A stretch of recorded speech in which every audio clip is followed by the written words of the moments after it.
Ele já tinha dado o aviso. E agora tudo faz ainda mais sentido. O divórcio de Virgínia e Zé Felipe, que parecia real, na verdade pode ter sido apenas uma encenação cuidadosamente planejada. Desde o início, quem observava com atenção já percebia algo fora do lugar. Apesar dos boatos de separação, os dois continuavam surgindo juntos, trocando elogios nas redes sociais e lançando indiretas que soavam mais como roteiro do que como emoção genuína. E agora, finalmente, todas as peças se encaixam. Tudo indica que a crise foi parte de uma estratégia, e muito bem executada. Enquanto os fãs se dividiam entre a tristeza e a esperança de reconciliação, o casal movimentava cifras milionárias. Fontes confiáveis revelam que, em plena fase do suposto rompimento, Zé Felipe adquiriu uma mansão avaliada em nada menos que 24 milhões de reais. Isso mesmo, 24 milhões de reais. Segundo informações publicadas pelos veículos Globo, revista Quem e Veja, a casa teria sido adquirida em nome da família,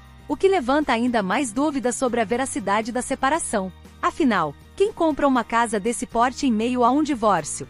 Os registros mostram que a transação foi feita discretamente, sem alarde. Mas mesmo assim, a movimentação chamou a atenção de jornalistas atentos, que começaram a ligar os pontos. E tudo indica que o casal nunca deixou de estar junto de verdade.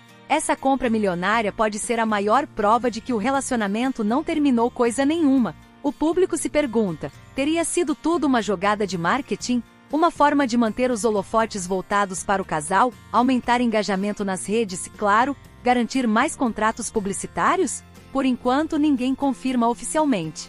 Mas o que já se sabe é suficiente para levantar sobrancelhas e reforçar a tese do divórcio fake. E não para por aí.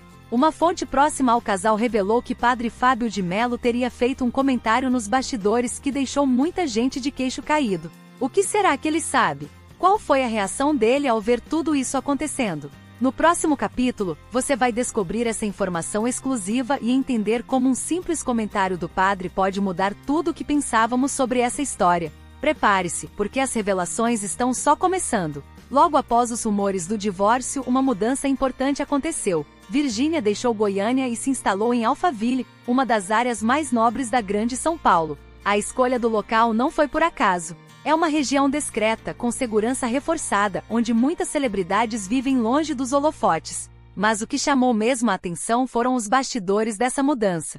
Fontes próximas ao casal revelaram que a compra do novo imóvel não foi feita diretamente por Virgínia ou Zé Felipe. Em vez disso, escritórios de advocacia especializados em direito empresarial teriam intermediado as transações. Isso significa que, no papel, a casa pode ter sido comprada por uma empresa, não pelo casal, uma prática comum entre artistas que desejam manter sigilo ou proteger bens pessoais. Outra tática usada com frequência é transferir a propriedade para o nome de terceiros, como funcionários de confiança ou empresas ligadas à família. Assim, eles evitam exposição e criam uma espécie de escudo legal. Tudo isso reforça a ideia de que a separação não era definitiva, ou talvez nunca tenha existido de verdade. Enquanto isso, os seguidores observavam outra mudança: o rosto de Virgínia. Muitos passaram a comentar sobre sua aparência, dizendo que ela estava irreconhecível. Alguns compararam com famosas que fizeram procedimentos estéticos, dizendo que ela lembrava até a Patrícia Abravanel. O que teria motivado tantas transformações em tão pouco tempo? Seria pressão estética? Estratégia de imagem? Entre as mudanças físicas e as movimentações nos bastidores, ficou claro que tudo estava sendo milimetricamente calculado. A mudança para São Paulo pode ter sido mais do que uma questão de localização. Foi parte de um plano bem estruturado. E tem mais. Enquanto os imóveis eram comprados por empresas, Virgínia foi vista visitando um apartamento de 33 milhões de reais. O que isso tem a ver com a suposta reconciliação? Será que eles se separaram para se reposicionar financeiramente? Ou foi apenas uma encenação bem feita para tirar proveito da atenção da mídia? No próximo capítulo, você vai descobrir o que aconteceu no Dia dos Namorados, o novo imóvel milionário e os sinais claros de que a separação não passou de uma encenação planejada. Acompanhe. As pistas ficaram ainda mais evidentes quando surgiram imagens de Virgínia visitando um apartamento de 33 milhões de reais em São Paulo. O imóvel, localizado em uma das regiões mais valorizadas da cidade, é sinônimo de luxo, vista panorâmica, acabamentos de alto padrão e segurança digna de celebridade. Mas por que visitar um apartamento tão caro no meio de um divórcio? Especialistas do mercado imobiliário explicam: visitas desse tipo não são feitas por impulso. Tudo é planejado com antecedência e normalmente só acontece quando há real intenção de compra. Ou seja, se Virgínia está procurando um imóvel dessa magnitude, é sinal de que os planos com Zé Felipe continuam de pé, ainda que longe dos olhos do público. Outra observação feita por muitos fãs é sobre a mentalidade financeira do casal. Há quem critique a forma como eles expõem riqueza nas redes sociais, sempre mostrando carros caros, viagens luxuosas e roupas de grife. Algumas pessoas começaram a questionar se essa obsessão por dinheiro teria influenciado na criação do suposto drama conjugal. Afinal, escândalos aumentam a audiência, e a audiência gera mais contratos publicitários. Mas foi o Dia dos Namorados que praticamente escancarou a reconciliação. Mesmo após anunciarem o fim do casamento, os dois foram vistos juntos, em clima de romance. Jantaram em um restaurante sofisticado e posaram para fotos como se nada tivesse acontecido. Para muitos, foi a prova de que a separação nunca foi real. Ou se foi, durou pouco. Além disso, os comentários sobre a aparência de Virgínia não pararam. A cada nova foto, seguidores apontavam mudanças: boca mais preenchida, contorno facial acentuado e até mesmo uma semelhança cada vez maior com Patrícia Abravanel. Alguns dizem que isso faz parte de uma reformulação de imagem, talvez para alcançar outro público, talvez para se distanciar do estilo anterior. Fato é, o casal nunca esteve tão em evidência. E com cada movimento calculado, fica difícil acreditar que tudo isso tenha sido coincidência. No próximo capítulo, você vai entender como a imagem pública foi usada como ferramenta de influência, e o que está por trás do comportamento recente de Virgínia nas redes. Mais uma peça desse quebra-cabeça apareceu quando Virgínia e Zé Felipe viajaram juntos para Portugal, bem no período em que o cantor lançava um novo disco. A viagem, anunciada discretamente, acabou coincidindo exatamente com o início da divulgação do álbum. Para muitos, isso não foi uma simples coincidência. O timing comercial foi perfeito. O burburinho sobre o fim do casamento tomou conta das redes sociais e da imprensa, e quando os olhares estavam todos voltados para o casal, Zé Felipe apareceu com um lançamento novo no mercado musical. Estrategicamente foi um sucesso. A curiosidade sobre a relação impulsionou cliques, visualizações e até as buscas por suas músicas nas plataformas digitais. Enquanto isso, os gastos do casal não paravam. Mesmo com o público acreditando que estavam separados, os dois seguiam realizando compras milionárias. Além da mansão de 24 milhões de reais e do apartamento de 33 milhões de reais, outros bens menores foram adquiridos por empresas ligadas à família. Isso tudo sugere que a estrutura financeira do casal continuava funcionando normalmente, como se nada tivesse mudado. Esses acontecimentos levantaram uma pergunta inevitável: foi mesmo uma separação ou uma estratégia de marketing bem executada? Especialistas em marketing digital destacam que escândalos aumentam o engajamento. E engajamento, hoje em dia, é moeda forte, principalmente quando se tem marcas próprias, produtos para divulgar e música para lançar. É importante lembrar que essa não é a primeira vez que artistas usam a própria vida pessoal para chamar atenção para novos projetos. A linha entre o que é verdade e o que é planejado ficou cada vez mais fina, e o público passou a questionar tudo. Mesmo com a reaproximação cada vez mais evidente, o casal evitava comentar publicamente sobre o status da relação. Mas as ações falavam mais alto do que qualquer declaração. E se você achava que tudo parava por aí, prepare-se. O próximo capítulo revela como a rivalidade com outros criadores de conteúdo, como o canal Caixa de Pandora, entrou nessa história. Além disso, vamos ver como os próprios seguidores influenciam os rumos dessa narrativa e como o casal lida com críticas, inclusive sobre quem limpa a casa. Em meio ao turbilhão de informações sobre a separação e reconciliação, um canal concorrente chamado Caixa de Pandora entrou em cena, levantando teorias e especulações sobre a veracidade de tudo o que estava acontecendo. O canal, conhecido por suas análises afiadas e tom provocativo, sugeriu que toda a história era construída para gerar audiência. E isso mexeu com o público.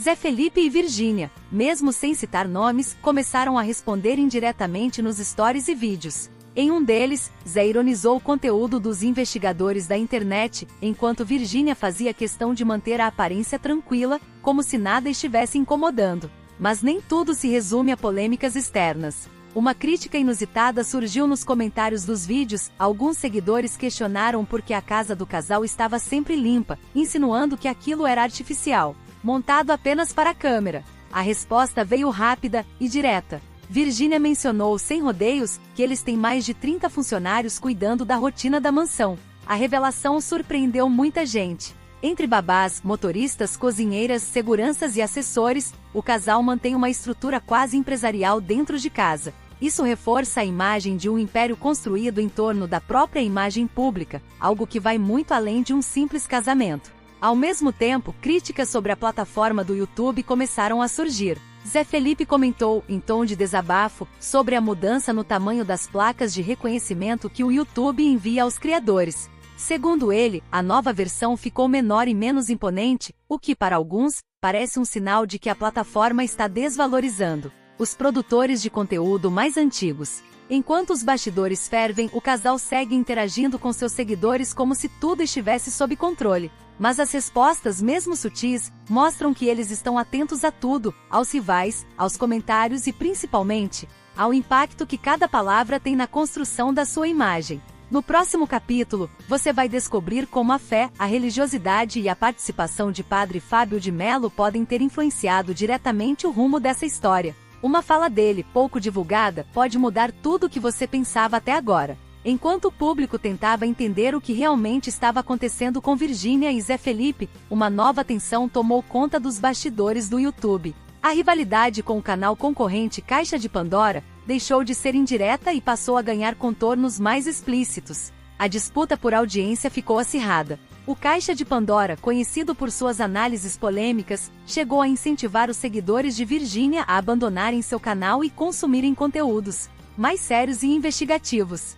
Em resposta, seguidores fiéis começaram a defender o casal, criando uma verdadeira guerra de comentários entre fãs e críticos. O conflito não parou por aí. O canal rival também fez críticas pessoais, comentando não apenas os fatos, mas também a aparência de algumas figuras públicas ligadas ao casal. Insinuações sobre procedimentos estéticos, roupas escolhidas para eventos e até o tom de voz usado nos vídeos passaram a ser comentados com ironia, o que gerou indignação por parte de muitos seguidores, que viram isso como um ataque gratuito. Zé Felipe e Virgínia optaram por não responder diretamente, mas fizeram postagens com mensagens genéricas sobre pessoas que tentam crescer derrubando os outros. Uma forma sutil de devolver a provocação sem alimentar ainda mais a briga. Em paralelo, a cobertura jornalística sobre o caso começou a ser comparada com o que aconteceu nos Estados Unidos com o rapper Puff Daddy, Diddy, envolvido em diversas polêmicas. Alguns apontaram que, assim como lá fora, aqui também há uma tendência da mídia focar mais em escândalos do que em fatos concretos.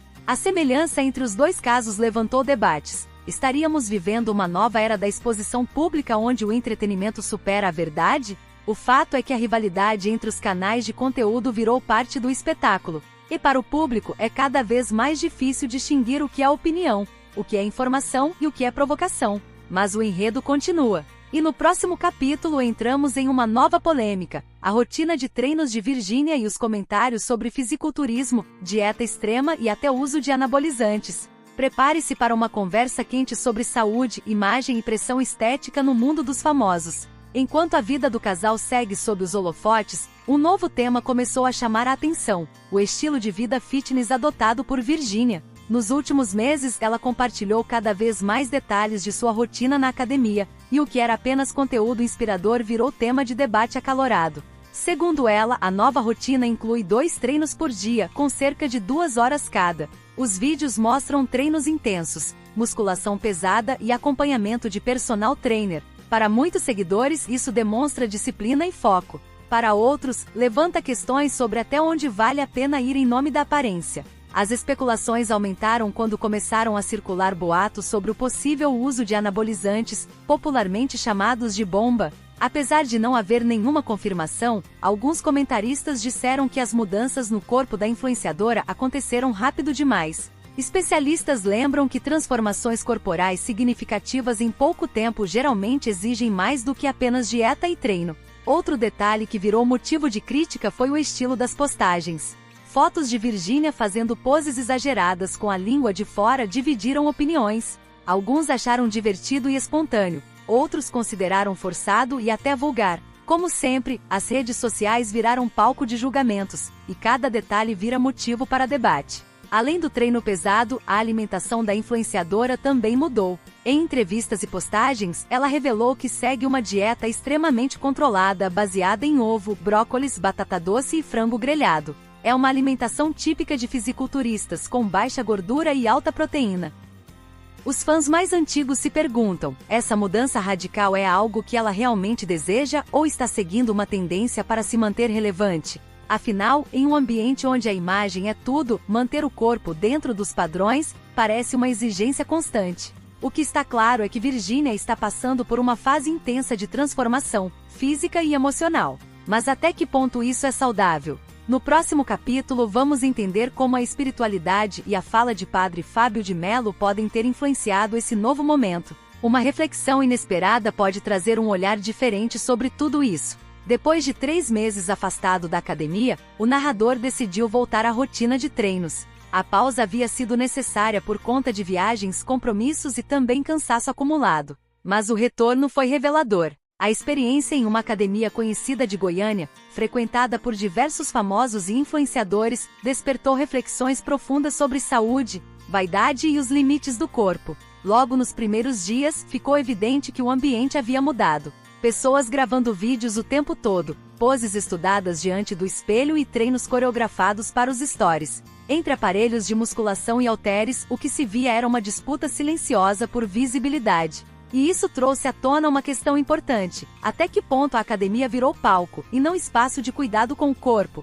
Durante um dos treinos, surgiu uma conversa inesperada com Rafael, jornalista da CBN, que também estava retomando os exercícios. Ele comentou que havia recebido um convite para participar de um projeto digital sobre bem-estar e musculação. A proposta era unir jornalismo e saúde em um novo formato, e o convite pareceu interessante, mas levantou dúvidas sobre a linha entre informação e autopromoção. Outro tema importante surgiu entre os frequentadores: o overtraining, ou seja, o excesso de exercícios. A prática comum entre fisiculturistas e influenciadores fitness pode causar mais prejuízos do que benefícios. Problemas como fadiga crônica, insônia, lesões e até queda de imunidade são comuns entre quem força o corpo além do limite, sem o descanso necessário. A conversa se aprofundou. Alguns relataram sentir culpa por faltar à academia, como se isso os tornasse fracos. Outros confessaram que o corpo, mesmo mais musculoso, parecia estar em constante sofrimento. Isso levou o narrador a pensar: